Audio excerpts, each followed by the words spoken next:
Yep, there we are. Fantastic. Thank you, Patrick. So welcome all who are here and who might be here after here and now. I'm Frank Neeple, NOAA Climate Education Program Manager and Coordinator, and CLEAN Co-Chair for a little bit longer. Really happy to be with you all. And so today is an informal conversation.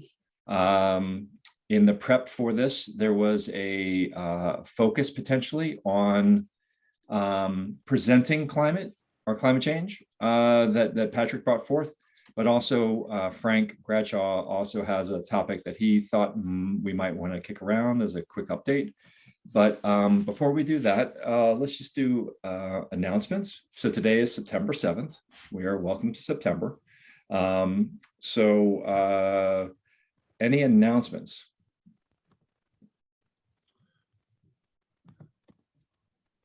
Anything? Sure. Really? Sure. I'll throw out an announcement. Jen, all right, Patrick, you had your hand up too. Well, why don't you go, Patrick, because I saw you first, and then we'll go to Jen, and I've got one too. So I threw this in the text at the end of last meeting, but this is paper that we just got published a couple weeks ago, updating the biases balance findings from the early 2000s that Max Boykoff published, looking at media and how they're reporting on climate change. For this, we looked over the course of 15 years in, I think it was, yeah, the countries are listed there in those countries, those 5 of them. And I think the quick takeaway is that print news is getting better with how they're reporting. Not surprisingly, conservative papers, especially those owned by Murdoch, are doing the poorest job of reporting climate change accurately, but they're still a hell of a lot better than they were. I think it really pushes an interesting conversation on if reporting is actually getting better or if it's just changed media types. So interesting stuff there. Feel free to explore the paper. Thank you, Patrick. Definitely something to dig into after the call. Jen, you had an announcement. Sure. Well, a couple of things. First was that I'm going to be doing a presentation at Aztec that I just heard got accepted, which was in conjunction with the Journal for Museum Education. Last year, they had a special issue on climate and museums. And we just found out over the weekend that session was accepted. So it's folks that were, authors that were featured in that particular issue, including myself, Jeremy from the Science Center of Virginia, Pat Hamilton from Science Center Minnesota, Sarah Sutton, who was, I don't know if folks know her, she's part of the culture lead for America's All In with museums and has her own consulting company on sustainable museums. And then it's going to be facilitated by Braden Paintner from International Coalition for Sites of Conscience. So just as a, just a general announcement around that. And then a second announcement was maybe one that maybe Frank, you were going to mention this, but the U.S. Climate Action Network today announced that they were not boycotting COP, but asking for the postponement of COP in Glasgow because of the vaccine inequities and the lack of the UK government's direct sort of support for participants who were particularly coming from countries that have not had access to vaccines. And anyway, so I can get the press release and put it into the chat if that's helpful. The UK government has already responded by saying they would provide room and board and that they would, get on it. But I don't know exactly what's going to happen. So it's interesting to see how the dynamics and power are being played out with this. And if others have more information on this particular issue that's happening, right, that's playing out, please share. So those were my announcements.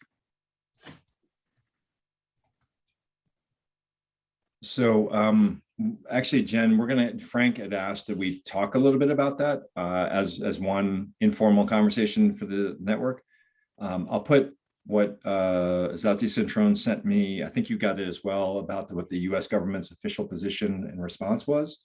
So I'll put that in the chat, Frank, when we come around to it. But the announcement I wanted to give you is, so I've been funding a process out of NOAA to look at all ACE related programs across the federal government in the FY21 base programs and the FY22 president's budget. And the desktop research, meaning what we're doing externally, looking at the information that's publicly available, we found 166 base programs that represent one or multiple elements of ACE, and 72 programs, new programs that were proposed in the president's FY22 budget that relate to ACE. That is a massive amount of work. And it's across a lot of agencies that you would not expect. So including the Institute for Library and Museum Services, National Endowment for Humanities, Small Business Administration, Department of Veterans Affairs, plus the ones you would expect, like Department of Energy, Interior, Agriculture, Commerce, and things of that nature. So it is a robust body of work that is hidden and unconnected to each other. So that's what I'm trying to do as my ACE focal point position, domestically focused, is work on building a much more coordinated, cohesive approach to that robust body of work. That's an early finding. And the other thing that I thought you would find interesting, and I think this relates to some of the priorities we're talking about, is in 36% of the base programs, we found an equity and justice focus, and a little bit on gender equity, and a little bit on intergenerational. But in the proposed programs after the president's FY20, his executive order on the climate justice, all of government approach, the number rose to 69% for proposed programs. So clearly equity and justice are intersecting very strongly with proposed programs that come out of the Biden administration. But intergenerational and gender equity are not visible as a strategy that we're using. So we're seeing pieces of intersectionality. We're not seeing the wider body of work. So these are just, this is where we are right now in our understanding. What we do, if we did this in a year, would we see something different? Well, we planned on shaping that difference. But the answer is hopefully. So anyway, I thought that would be these are very quick findings. This report and process will be done by the end of this month. So you'll be able to get into the details of this in October.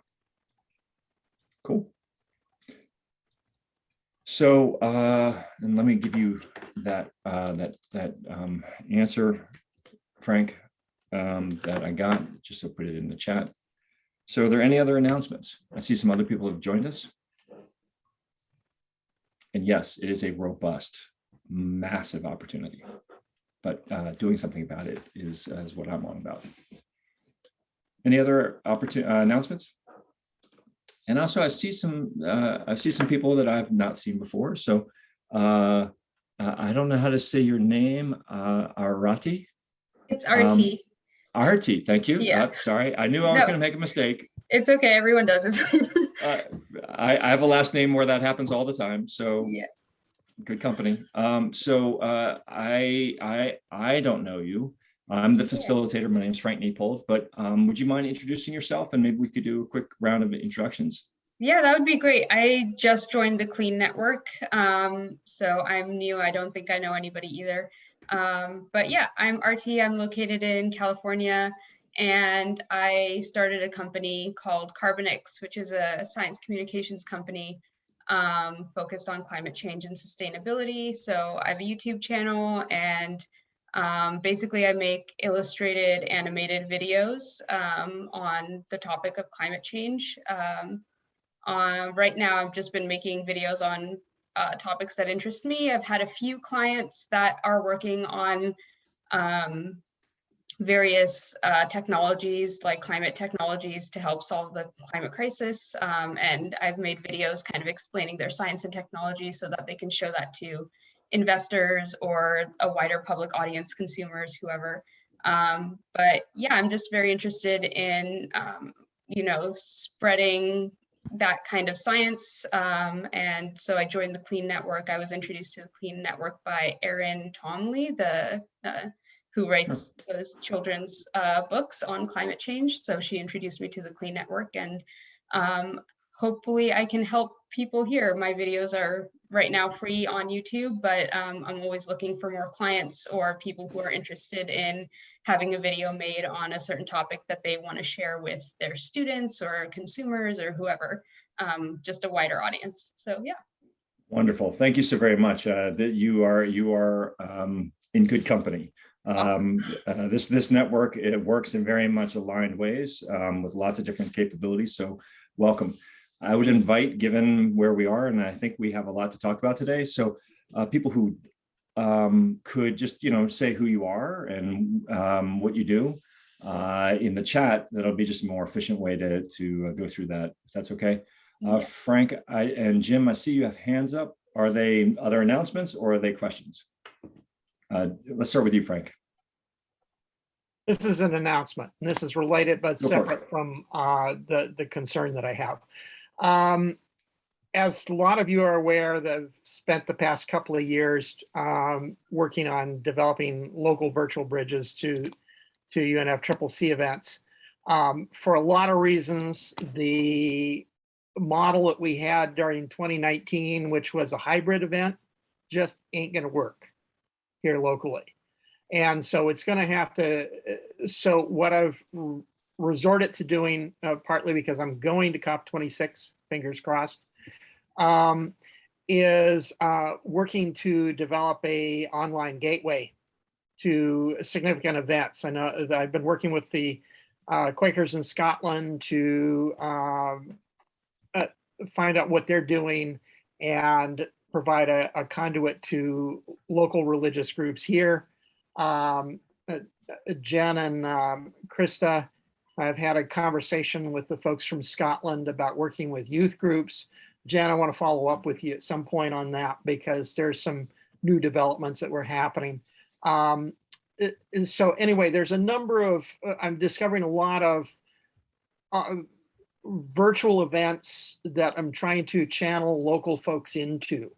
And so my ask at this point is that I'm right now on my other screen, I've actually got up the web gateway that I've been working on for this. And what I would like, if any of you have the time and interest to do it, is send me your email so I can send you the URL for this and get suggestions for events that we can plug local folks here in the Portland area into that are being connected to what's happening in Glasgow. Anyway, that's it. Thank you, Frank. Thank you. I just want to piggyback on what you were saying, Frank. I am there. We had talked early on about COP26 being really going to have to be a hybrid COP with Delta and where we are with vaccinations worldwide and costs and quarantines and you name it. I think that more work we do here, we were just having a conversation with State Department about this from a federal perspective, and we're scrambling to figure out the virtual hybrid piece of the equation. So how do you do that well is an open question. And maybe that's something where a small group of people who are working together could just scramble some thoughts together and be more helpful. We don't have to solve it here, but I think it's a really high value area for us to collaborate. Frank, I'm sorry, if you're willing to, if you're willing to, it would be nice to get folks like some of the folks who are doing other virtual events like this, talking with some of your team? Yep. You got it. Okay. All right, let's keep going. Jim, do you have a question? Sure. Quick announcement. Or announcement. Thank you. Yeah. So I'll take this as part B, because I'm very glad, as often Jen and I cover similar subjects. Jen brought up the Aztec, or Association of Science and Technology Center conference, which is about a month out. I'm so glad that, of course, Jen and Patrick Hamilton's presentation is part of it. CLEAN Network itself will have a poster presentation, which means you'll find the video, and that is a chance to interact as well. And what I want to just announce as part of that, of course, is it needs to highlight what are the latest current programs that CLEAN Network members are doing that are Aztec related. And I just want to make sure we don't miss anybody who's really important. Obviously, we're going to cover the things that Patrick, Hamilton, and Jen are covering and so on, but just a call for anything that we might be missing from science centers that are currently going on. We want Aztec to know that CLEAN is as relevant, if not more relevant than ever. Thanks. Thank you, Jim. All right, any other announcements?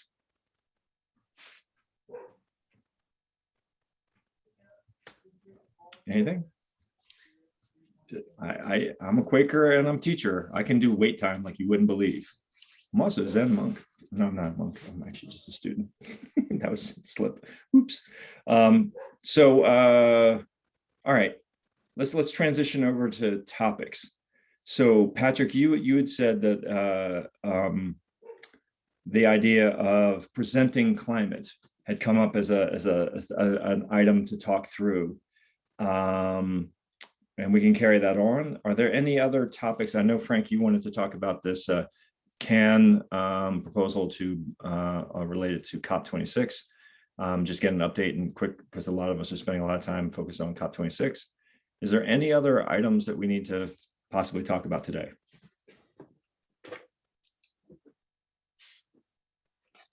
Jen? Frank, maybe I misheard you earlier. Did you say that there was a US response to the CAN announcement, or it was UK. just a UK response? Okay, I misheard you. Okay. Yeah, UK. Yeah, I saw that. Okay. I put that in the chat. Okay, thank you.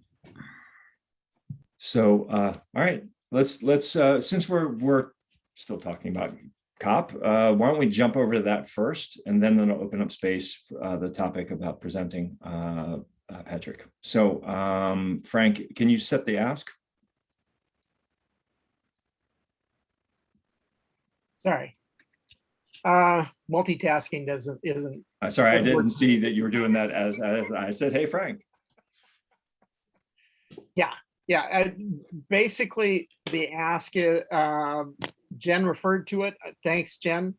You laid out everything for me there. Yeah, I'm really want to hear what folks, if there's any back information that we're missing. And thanks, Frank, for putting that. Or Jen, you put in about UK. Well, one of you guys put in about UK. That's me. Yeah, thanks for doing that. But wanted to see if there's any other back information or any reactions. Because frankly, I'm a little concerned about that proposal. So just for those of you who aren't tracking this issue, so COP26 is being held during a global pandemic when 197 countries are supposed to come together and meet in a town, Glasgow, Scotland, this late October. And a lot of the civil society and Southern countries, from what I gather, are really finding both cost prohibitive and access to the negotiations, if it's going to be a true negotiation, to have representation properly there, or else you shouldn't hold the event. And so Climate Action Network, the international, I believe, is that Jen? It's the international network, not the US one. Did I get that right? I think it is, if I look if we pull up the website, I thought it was the Climate Action Network International. Yes. Yeah, the international arm has said that we should not continue to move forward on this event as planned because of the number of people that have no access to vaccination. And the list of countries that are like in this red list, there's like this red, amber, and green, and the United States is amber. And so if you are amber, certain things happen. If you're red, certain things happen. A lot of important countries are in the red category. So the additional burden to them to come to this is significant. So, you know, it's a challenging issue, and a lot of civil society are really feeling strongly that things are not working. Access to vaccines is not inadequate around the world, and how to ensure that delegations and parties can come together and move forward on an equitable, just, and action agenda. So that's the setup. So anything else that I missed, just to help Frank set that up a little bit more broadly for anybody who's not tracking this day to day?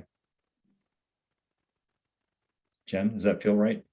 Yeah, it feels right. I think that it's, I'd be curious to know, like, what I was actually in the process of applying to become a member to CAN, because we're not a member yet, the Wild Center, but you know, I know Kristen Poppleton's not here from Climate Generation. I'd be curious what their organization is a member, as is the Alliance for Climate Education, or their new name, Alliance Acting for the Climate Emergency Organization. They are both members. I'm curious of what they're thinking in terms of their own delegations. I mean, I think that what this will do is just really elevating the sort of lack of what the UK has done to date, and COP's only 2 months away, and the planning required, and like just to even, you know, get into Scotland, and like what's required right now, like to taking tests before you come, and once you get there, and the burden of those costs. And then who's a red country, who's an amber country, who's making that decision. Like if you look at COVID in the US right now, it's kind of rampant with the Delta virus, but we're still listed as amber. So I think there's clear inequities and power issues that need to be addressed and discussed. And it's also figuring out, like, what they're going to do. I still don't think that they will cancel it, but it'll be interesting to see what happens. Like if these other organizations, they're saying that they're not boycotting it, but they are asking for it to be postponed. Right. It's not a call for a boycott, which is a very different action. Yeah, at least. So Frank, are we helping with your request? I mean, I think it's important for everyone to know these larger international aspects. CLEAN is a domestically mostly agenda in this international space. And there are parties and people all over the world who are interested in the work we do. We just happen to be an organic network of people across the United States, mostly. Some Canada, some international, but mostly domestic US. But these challenges that we're facing are our challenges within our country, but then there are people around the world who are having very different challenges. So so Frank, are we helping with your query? Yeah, I realize all of this is a moving target with a lot of question marks. I think the two concerns that I had, number one is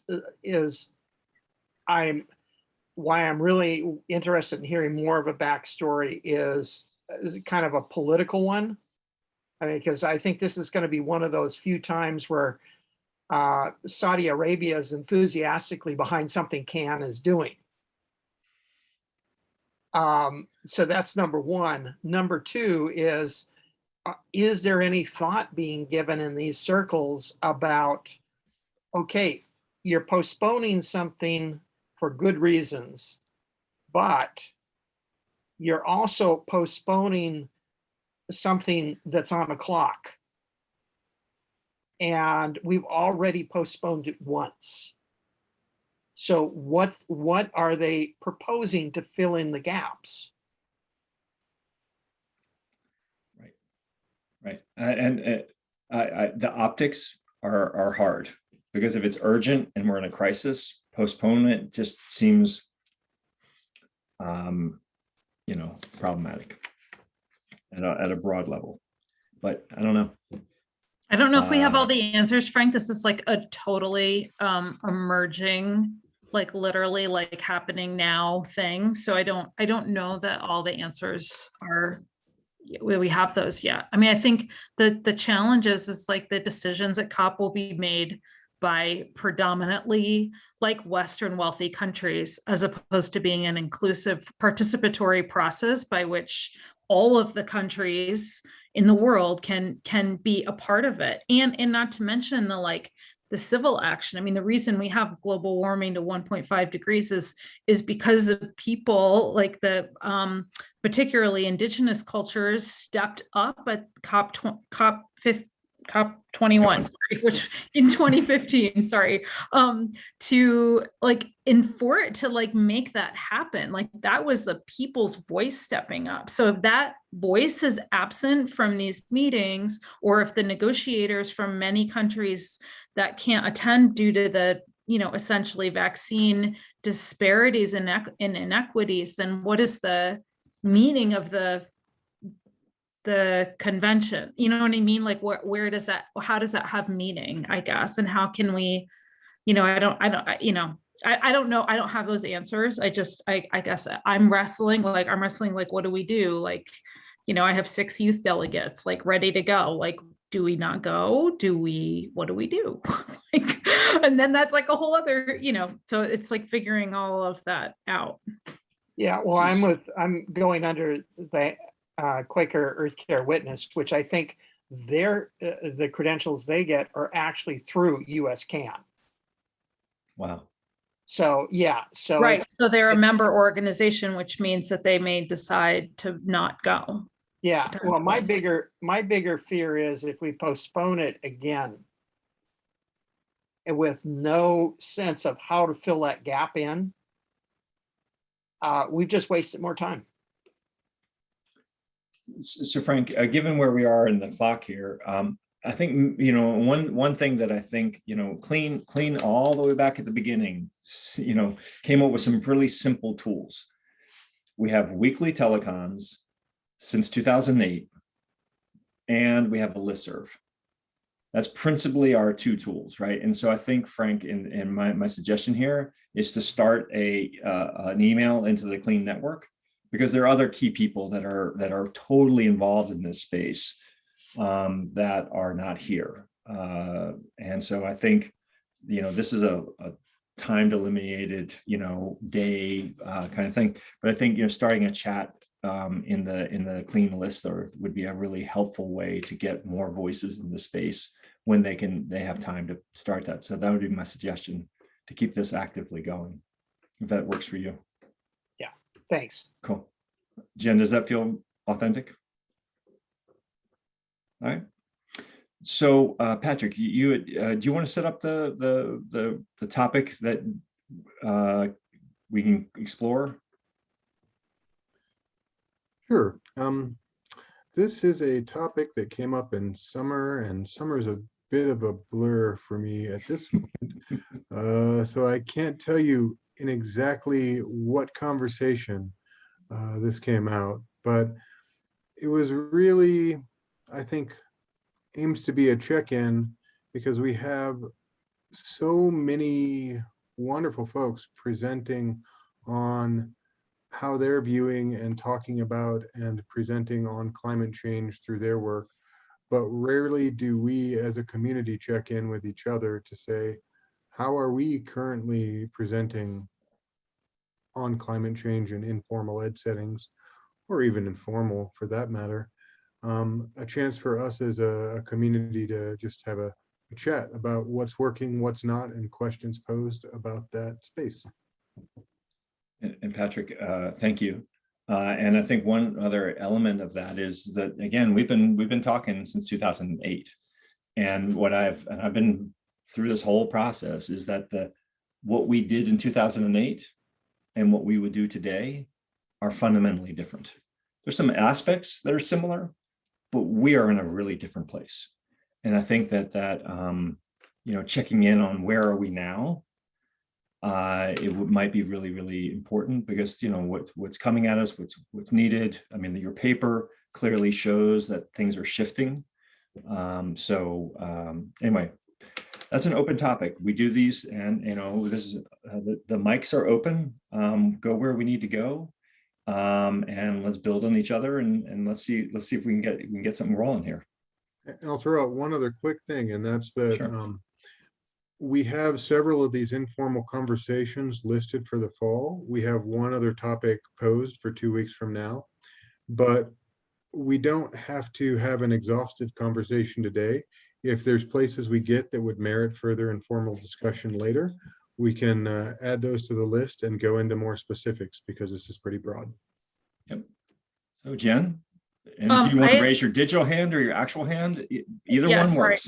I feel like I'm taking up a lot of airspace. I just wanted to reserve a couple of dates. I know we haven't figured this out yet, but theoretically, if those of us are at COP, either in person or digitally, the last time that a lot of us went, and I know in the past Climate Gen has done a lot of these CLEAN webinars, like we booked those Tuesdays. So that would be, sorry, I'm looking it up on my calendar. I just want to say this out loud because I've been meaning to send an email, like Tuesday, the 2nd and the 9th as dates where for CLEAN, we would do some sort of like live from COP or like window into COP or whatever it is that we want to call it. But I just wanted to hold those dates in the CLEAN calendar if they're not in there already. And TBD on the topic. Can you look into that as a adjustment to the calendar, Patrick? Yeah, it'll be interesting to see where we go with all of this, because we have building to COP on October 12th with Kristen, and then an informal, and then COP26 Climate Generation ACE delegate speaking on the October 26th, and then a webcast from COP on November 9th. So we're very COP centric in October to early November, and we can definitely adjust as needed. But yep, it is officially reserved. Thank you. Thank you. And the 2nd as well, I think. Yep. Okay. Frank. Yeah, all of those dates is exactly the sort of thing I'm looking for the portal. Is there a place where those dates are currently housed? We don't have a group calendar yet. Okay. That is something that needs to happen. It needs to be something that is like a Google Calendar that we can all access and add things to. Otherwise, I think it will not persist. My own personal opinion. Well, if it's not stepping on any toes with this. No, you're not, really because I don't think include those on the gateway that I'm working on. we don't have something like that yet. So it'd be awesome to have something. Perfect. Jim, I see your hand is raised. Yes, and what I want to make sure to do is we're not competing for topics. We all believe in each other's topics quite a bit. So we have Frank and Jen a little talking about COP a little more, and want to respect that. Speaking to Patrick a little bit more on the informal, a sense of the informal ed being back or coming back after COVID. It's definitely happening. There comes Eric too, right on time. I mean, right cued on informal ed on this. I mean, taking for instance the Natural History Museum of the Smithsonian in Washington D.C. That's pretty much full going. That's full going, and they have an exhibit on climate change and ocean acidification. So that's happening. The thing of what is now coming back with informal education, and I think informal education was hit. Well, I don't know if more or less, but in a different way than formal education. We all were hit in a lot of ways. But the things are coming back and acknowledging them, and I guess a little bit before I talk about ones that I know the most about, it's encouraging that we're getting to know who's doing what in informal education right now. That as the CLEAN Network, we should know and encourage others to speak out. If you see what's behind me is our students are going into the museums of Washington, D.C., and actually the two young women behind me are at the Natural History Museum and looking at the energy efficiency of the buildings. This is itself a activity that can go on in the museums, but what we were discovering is, alas, the climate change exhibit at the Natural History Museum is predominantly lit by incandescent lights, not very good. There's other parts of the museum that are efficient, but that is should be the last one to not be converted to LEDs, and so our students are going to try and do something along with it in a friendly way. But that's some of the activities. The things like the big community events, the science festivals, which people know I always talk about, and RT, that's a lot of them are organized by where you're from, the University of California, San Francisco. They're starting to be slated up for more like March and April. I mean, that's what's on the calendar. Of course, we could have COVID Zeta or something coming up and screw it all up. But for right now, we're looking at a lot of the community events coming back in April and March and so on. But again, want to open it. And Eric, I mean, you've got Chabot is looking at a lot going on with NASA, right? I don't know how much that'll be opportunities for climate, but it's opening back up again. Yeah, sorry I jumped on late. I was in a team meeting with my part-time role at a Bay Area science education group for teachers. But yeah, just piggybacking Jim on and not knowing where the conversation was for the last half hour, but what I'm kind of thinking about a lot for the Bay Area specifically is along the lines of what Jim is saying. What is each museum in informal education doing and able to do? So the group that I was working with this morning, we're still being cautious. We go in and do teacher programs to schools, and then we work with grad students that pair with teachers and do training for teachers and educational programs with students. But there's still, with the variant and with the kids younger than 12 years old not being vaccinated yet, there's still a lot of caution with going into classrooms and really doing direct teaching. So we're still looking at a lot of hybrid stuff. In addition, I think each museum is navigating what they're able to do, with students and the public in different ways. For example, Cal Academy has a huge hall, and so it feels safer to be in a larger space. But places like Chabot are smaller and more, there's more classroom oriented. And this new partnership that's emerging with NASA that Jim just referenced is exciting for Chabot, but they're not even opening to the public until November, whereas some of the other larger institutions have. So one of the things I'm working with is kind of trying to capture the bigger picture of the Bay Area right now, what's happening at art museums, what's happening at science centers, aquariums, planetariums, zoos, who's doing what. So that's kind of a piece of work I'm kind of working with a few different organizations that are collaborating on this. One is a museum visitor experience group in the Bay Area. Another is this group called Museum Expert, which is sort of a nationally focused small nonprofit that really was founded on the idea that COVID hit the informal education sector really hard and caused a lot of layoffs in the sector. And so trying to get these folks that were laid off back into positions and position them well with the idea of new skills that they need to develop. We each need to develop as we move back to in-person. And what did we learn from COVID and from digital platforms that we can continue to work with and create better, more robust programs. So anyway, I'm definitely excited and kind of focused now in on the Bay Area specifically with this idea in mind of what is each informal education center doing.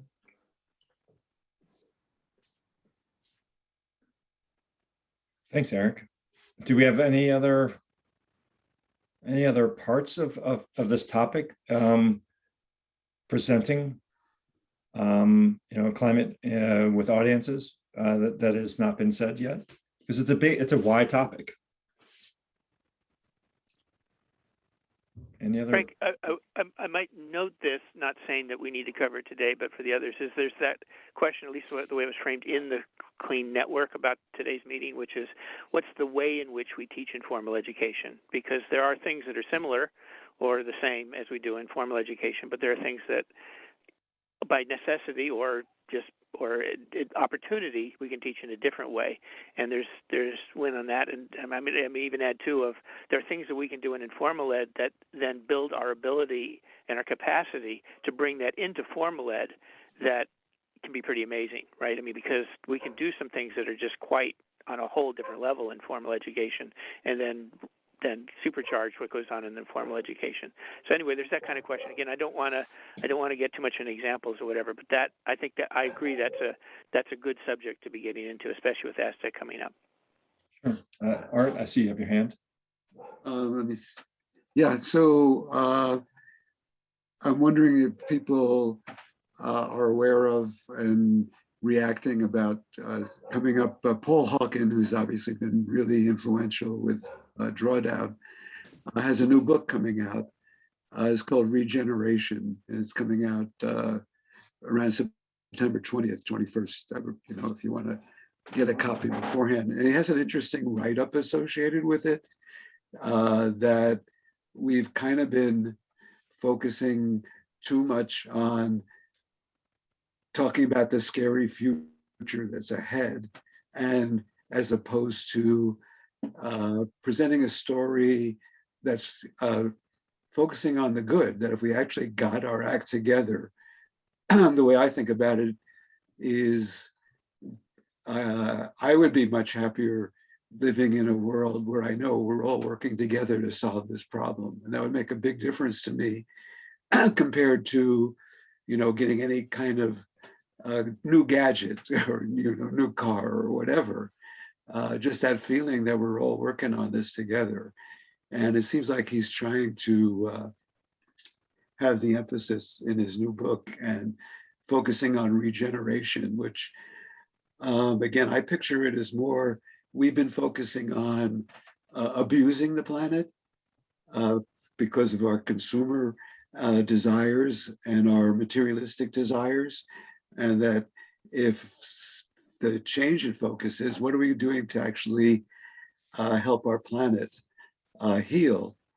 And I think part of what's essential for that is the realization that Earth has a lot of power with the interconnected systems and feedback loops to actually heal itself if we only give it a chance.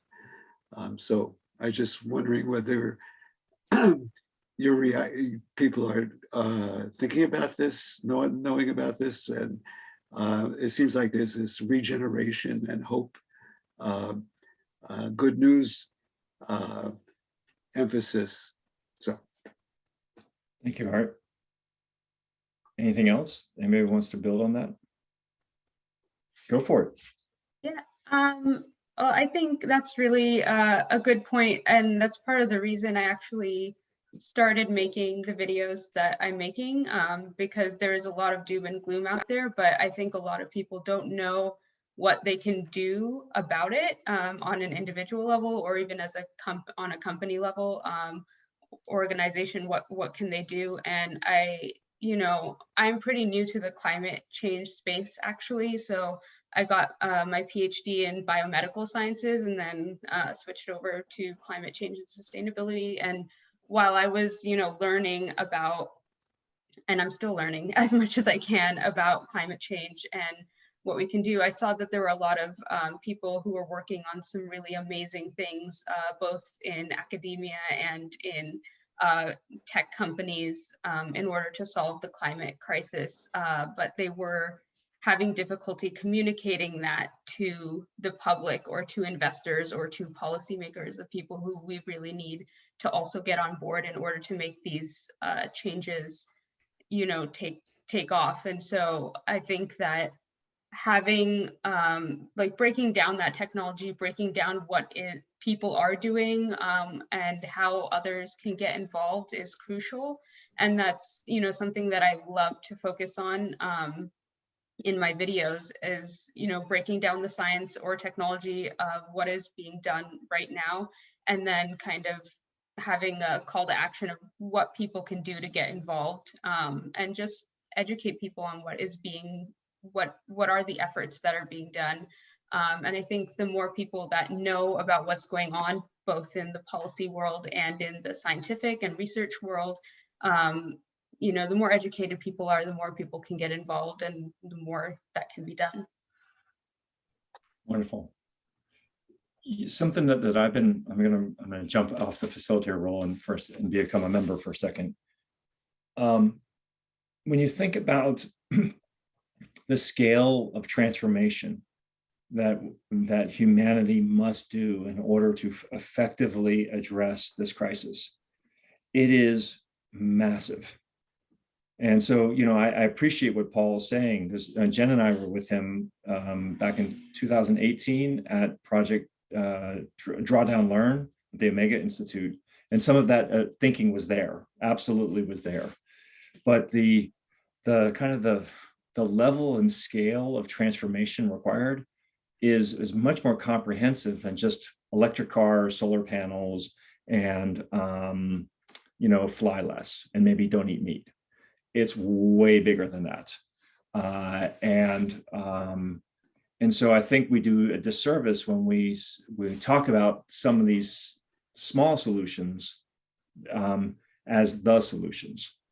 And how do we position this so that at the end of the day, society is better, equity and justice are improved, jobs are, you know, and well-being is improved, and the climate crisis is addressed, and you know, the biosphere is regenerating and working more functionally, you know, and I'm running out of fingers, but it is a very different proposition than I think a lot of the ways our work positions it for people.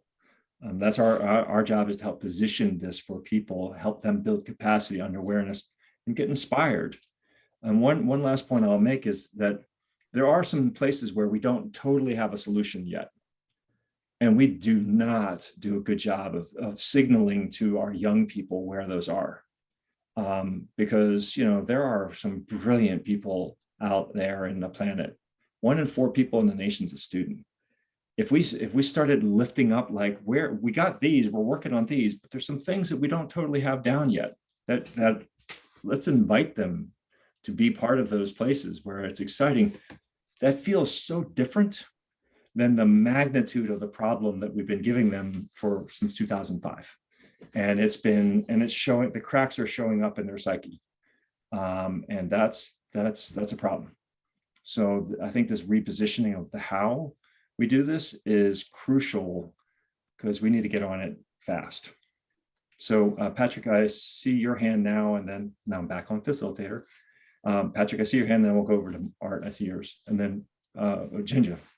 So Patrick, Art, Ginger. Cool. I'm trying to collect my thoughts into something cohesive here. Good. You know, as a bit of reaction to multiple strands of the conversation here, I think we're in a really, really challenging space in which that weight of climate grief is combined with more weight now in the context of the pandemic.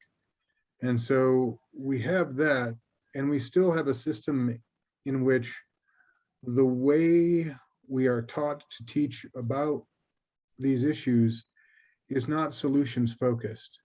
And what I'm not talking about in my own thoughts and dialogue is hope focused, because I think that a lot of students that I work with are really over that, like, let's have hope. They're like, no, let's have some discussions about solutions, and maybe we'll get to the hope, but at least we can start to work on the solutions. And I see that especially in the college classrooms where this type of subject is being focused on, it's just this like, okay, before we can possibly tell you how you might move forward with action, we're going to go through the entire problem step by step and make sure you get the atmospheric chemistry, the ecosystem degradation, the boom, ba boom, ba boom, boom. And so when you finally get to the, oh, and there's a couple things we can do, there is so much apathy and anger and grief that's just not hearable. And I think that that whole problem has been incredibly magnified by the pandemic. So it's a real flip of a teaching paradigm of starting with, all right, there's a huge problem. We're going to pick it apart and get to understanding it better. But first, starting with, here are the actions you might take in your own communities that are building to systems level, so that there's some sense of a path forward rather than just the added weight that I think we typically add in many classrooms.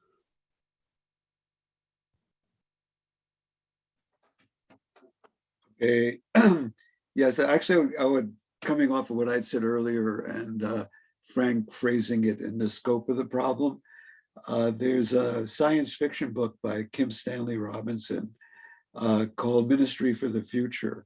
And it actually comes closer to anything that I've seen, portraying the range of things that need to be done to get us into a better place. And it's also with an assumption that I think is, I hate that we probably, it's a hard one to come across, is that we're really not going to get to the state of the world moving towards the right coordinated solutions until things are even worse than they are now, to motivate that to happen. And in this book, you just see a whole variety of things from a very international perspective that could result in a better world with the kinds of changes to the economy, to equity, to social justice, to generational justice that could lead there. So it's a big book, but I think it's really interesting, and it phrases the conversation that way.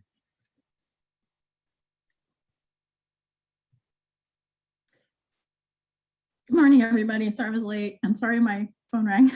I want to clarify, Frank. So I think you were saying was we need to figure out the things that people aren't talking about and try to start elevating those issues so that the smart people can start trying to address them. Is that a sort of a summary of what you were saying? You're muted, but I think you're. I'm sorry, I caught myself. That's only a little part of what I was talking about, right? Because the exactly what Art just said and Patrick just said is really what my main point was. But I was also trying to say that there are some things that, like highly recyclable batteries that are low cost and non-toxic without slave labor. Mm-hmm. Like, that's a good challenge. Let's go try and figure that one out. And those are the kinds of things I'm talking about. But that's only in the context of this wider work. Does that help, Ginger? Yeah. And I really like what you said, Patrick. I really feel like at this point, who the hell cares about the science? We need to start fixing things. It's like, unless the people are genuinely interested in that part of it, we frankly, I don't know how the internal combustion engine was invented. I just drive a car. It's not required for me to know how it came about, to know that I at least need to put oil in it and would prefer not to be driving it at all. So I like what you said about flipping the conversation, and those who want to know how we got here will delve into that on their own, I think. And just because here's where we are, and we can see all the evidence of how much damage it's doing around us. So what do we do next? Thank you, Ginger. Eric? And it looks like we're coming close to the end here. So Eric, to you. Yeah, I think, kind of flipping back to the main topic too, or connecting the dots from what a lot of you are talking about, I think the magic for me of informal science education is you got to be that inspiration. So, Art, when we partnered and some of the great work that you did with the global systems thinking, to be able to share that with students, because sometimes teachers, they got to hit the ground for the year and hit their curriculum, their standards. So to be partnering with teachers was really powerful, because we could inspire, and we could also iterate program a lot more, because we would deliver similar programs over and over that would evolve, incorporating the latest science and the latest data, and having the great tools and tricks like that Jim Callahan uses in mobile science labs. That was the magic of informal education, but pairing it with formal education, because then you have the longitudinal learning and over the course of a year. So I 100% agree about flipping the conversation, Patrick, that you're talking about with being more inspiring, and the videos that you're making, RT, I'd love to learn more about that project because it's something I'm delving into as well. But it makes me think a lot about, you know, a lot of us in this space, I think, tend to have anxiety about the past and anxiety about the future, but we need to be right here, and we need to sort of focus on the now and the inspirational pieces, so that flipping that at the same time as focusing on the now, flipping the conversation to be inspiring to our youth, so that we don't get that shutdown syndrome and you know, that type of thing. So I think informal education is really poised to be big actors in that space and big inspirational, you know, motivators. So anyway, that's just my 2 cents, and just love informal ed for that, because you get the freedom. You get a lot of freedom to do those things that maybe in other places you don't always have that. Thanks, Eric. Jim, and Frank, my point real quick, it's Sure. recognizing Eric as an example of one of the things that I like to call people's attention to is, you know, we're often saying how formal K-12 teachers only have 3, 4, maybe 10 hours a year, if we're lucky, to get into climate change. Eric topped that by 10 or 100 times. I mean, in Oakland, of the teachers who were teaching schools, Eric had more time to put into climate change than all the other teachers probably even combined. I mean, it was, you know, that's how important informal education is, how influential Chabot Space and Science Center is. We need to recognize that and back that up. So I just, I don't know if I got my numbers exactly right, Eric, but I think they're definitely ballpark. So, Jim, you actually reinforce a point of social transformation that I was trying to make. Why are we always just tweaking climate in the formal education system? It drives me bonkers. Because, you know, if what we think climate change is, and I think we understand it correctly, it's going to require much more structural change inside the education system to be successful than a unit in 7th grade and maybe an elective unit in 12th grade is not going to cut it. It hasn't been cutting it. And so, you know, but I taught for 9th grade, the entire year, a climate change systems class that had a strong solutions focused 15 years ago. So, you know, I mean, we can push the envelope, and I think we need to push the envelopes in this space significantly. Little tweaks and interventions is just, we're beyond that. And I'm a federal civil servant. It's just to be transparent here. So I don't know what transformation we're talking about, but it's got to be a whole lot more than what we've been doing so far. As far as I know, there's only one climate museum in the United States. They call it a climate museum, right? One, and they don't even have a building. So, I mean, we've got some other social transformations left. Jen, did I see you jumping in? Okay. So any last points? Any other I forgot? Any announcements that showed up? Really? There's a couple stuff going on. Just a reminder, if you want to delve into any of the details of this, because we were talking pretty broad level today, is a super broad topic the way we presented it. So if there's any specifics you want to focus in or other topics, please email me about topics for future informal conversations. And Patrick, if you mind putting your email into the chat. Patrick is our coordinator for the CLEAN network. So he's the one who handles that. There it is. Anything you would like us to focus on, we can drive it time on. That's we can schedule it as such. So looks like we have time. I know the CLEAN Leadership Board has a meeting coming up right after this, so we'll have to have a hard stop. So Patrick, maybe you want to stop the recording. Thank you very much, everyone. Thank you.